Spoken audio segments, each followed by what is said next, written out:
So let me tell you guys how some nurses are crossing each other across the board. So I used to work with this nurse, right? Very, very good nurse, very intelligent. And we were just kind of thinking about going into business together. And so she was like, well, Audra, I had a really good idea one time before. She was like, I'm skeptical about sharing my ideas. She said, because I shared this really good idea, and you guys, I'm about to drop a gem. Y'all know from time to time I drop a gem. Whoever catches it, you can have it. She said, I came up with this really good idea to create like this IV vitamin bar where she would be the nurse giving out the IV vitamins, but she would have it set up with like a food bar, little desserts and treats and things like that, and non-alcoholic drinks. I was like, oh, that was a good one. She shared it with another nurse. She said, Audra, why did I see her a month later? She already had her shop popped up. She stole my idea. Why would you do something like that? If any of y'all want to go ahead and do that, there you go. I'm not interested in it.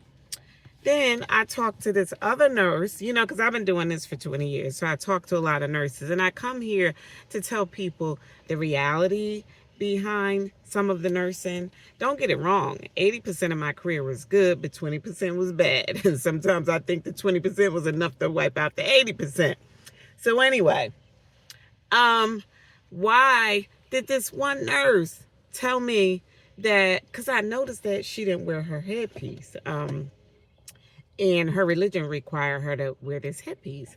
And she was like, well, Audra, like, honestly, we just happened to be talking about second job. She was like, Audra, honestly, she was like, I don't even wear it to my other job. I was like, why? She was like, because the nurses give me havoc about it.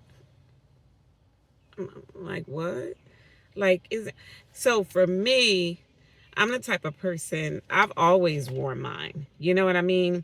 In the beginning of my career, a little fear came in my head. Are they going to hire me? You know what I said? I'm going to walk on faith. God got this. And I got that job, and she just said they give her havoc. I would never, God never take off or go away from faith to please another job.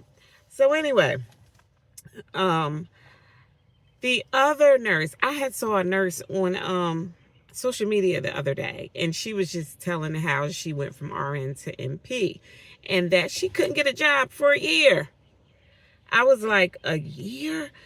And she was like, she said the reason why she could not get a job as a nurse practitioner for a year, and she had went into like maternal MP or whatever it's called. She said because she refused to move out of state. I was out of state.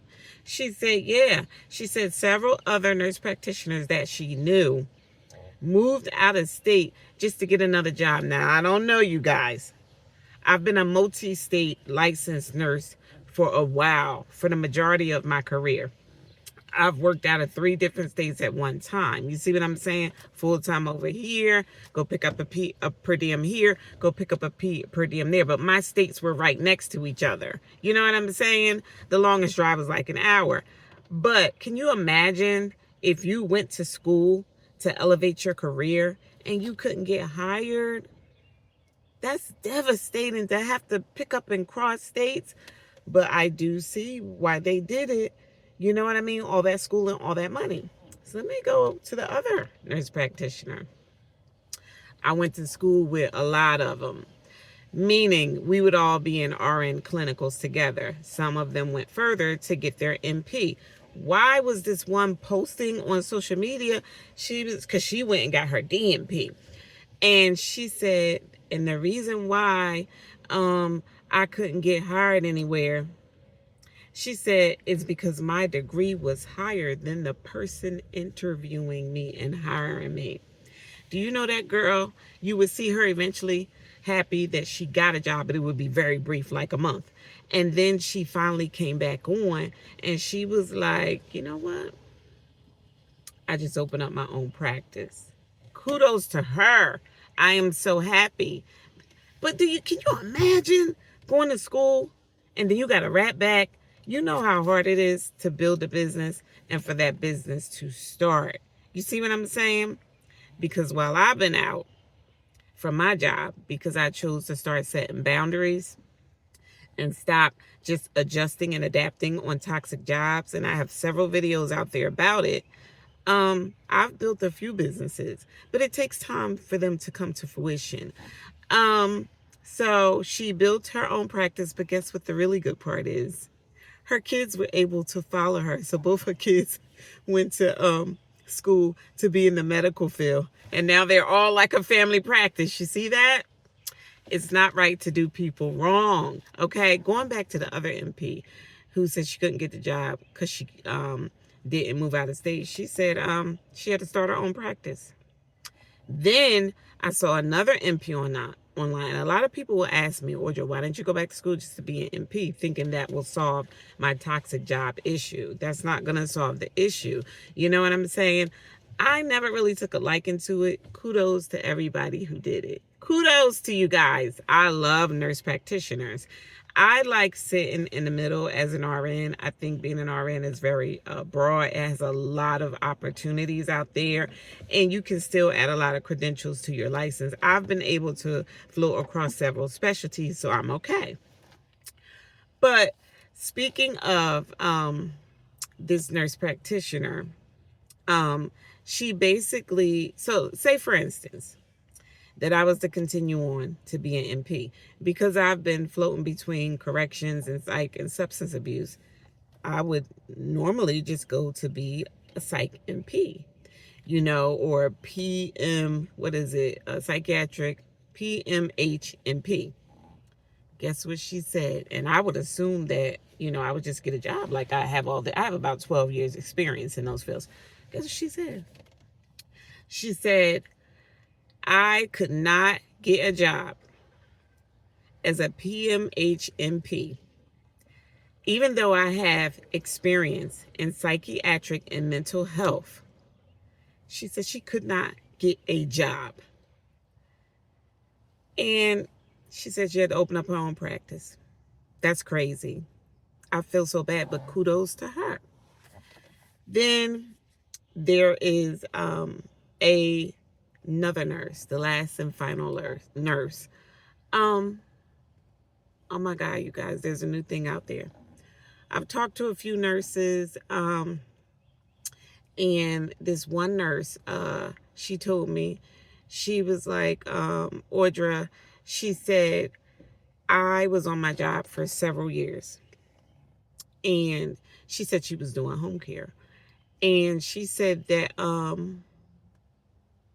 the relieving nurse or another nurse who was working the case, because one nurse can't work the whole 7 days a week, she said she basically cozied up to the family, went back to the family, told the family negative things about her, and she got a call from the office. They canceled her. Can you imagine losing a full-time job after being on your job for several years because of what Simple Sally said? Can you imagine that?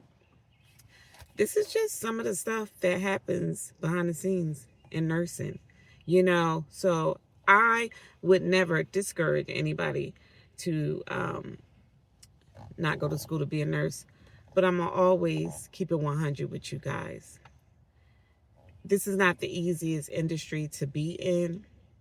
It's a lot of cattiness, a lot of favoritism that I have experienced. And I talk to nurses across states. I've literally worked out of New Jersey, Delaware, Pennsylvania, and Maryland. I've talked to nurses in North Carolina and in New York. You understand me? And in Philadelphia.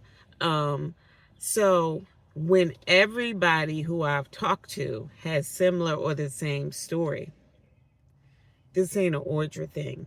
You understand me? I definitely think it's an individual thing, but one thing is very peculiar about this. I've had other jobs besides nursing. The only job that I've ever faced any people trying to undercut me, trying to get me terminated, or me being targeted for being the compliant nurse that follows the rules and not willing to cover up something, maybe an incident or something happened in a facility, regarding, you know, um, somebody's loved one, just put it like that I refuse to cover up. Hey, I get canceled off the schedule, targeted so they could try to fire me. This is the only job, and I've worked several. Y'all have a good day. I'll see you next time. Oh, and in a few weeks, I'm going to be going live. I'm going to be sharing how, if you're trying to grow a YouTube channel, you can go from just getting a few subscribers to 1,000 subscribers. I also will reveal what to look for when you put out a short, how to drive people to your shorts, and I also will reveal how to go over 4,000 watch hours so you can get monetized. I encourage all of you to continue striving. If you're only getting it, let me tell you something. When I started this, I only had 7 subscribers. I was like, oh my God, I'm never going to get anywhere. My views were like 14, 15. I knew what I wanted one of my niches to be. I didn't know it was called a niche, or is it called a niche? I wasn't sure about it, so I had to pray over it. But I just started posting. So there's another gem. Just post. And I'll let you know when I go live. Hi, bye. Have a good day, you guys. Bye-bye.